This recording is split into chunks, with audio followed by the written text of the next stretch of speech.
Hinihiling ngayon ng mga nag-aalaga ng baboy na ibenta sana sa murang halaga ang mga bakuna kontra African swine fever. Pero sa taya ng Agriculture Department, aabutin hanggang 500 piso ang kada dose ng bakuna. Saksi si Bernadette Reyes.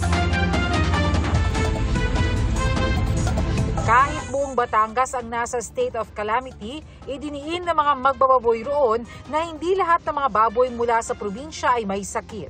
Isolated cases po siya. Most of the barangays, predominantly of the barangays, clear po at malinis po ang baboy.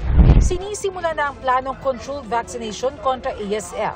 10,000 doses ang ibibigay ng Department of Agriculture. Hiling ng mga magbababoy na abot kaya sana ang mga bakuna. Ang existing vaccine right now na ginagamit namin, lahat ng vaccine is nagre-range po siya from 20 pesos to as high as 100 pesos. So yun yung range na ang afford ng mga end users. Kung meron man bakuna at effective man yung bakuna, dapat ibigay talaga sa backyard yan ng libre. Pero sa taya ng Agriculture Department, 400 hanggang 500 pesos per dose ang vaccine.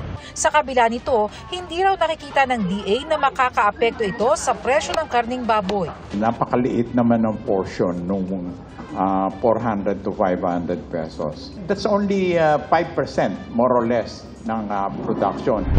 Habang wala pang bakuna, mahigpit ang border control upang hindi umabot sa ibang lugar ang baboy mula sa mga lugar na may ASF. Sa Quezon City, hinihikayat naman ang mga hinihinalang backyard racer na magsuko ng alagang baboy. May ordinansa kasi kontra backyard hog racing sa lungsod pero hindi na sila pagmumultahin ng 2,000 hanggang 5,000 pesos gaya na nakasaad sa ordinansa. Ang gagawin po ng lungsod ay bibilhin po ng lungsod ito at a reasonable rate.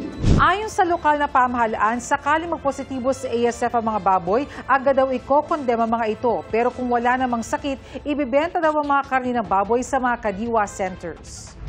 Para sa GMA Integrated News, Bernadette Reyes, ang inyong saksi. Mga kapuso, sama-sama tayong maging saksi.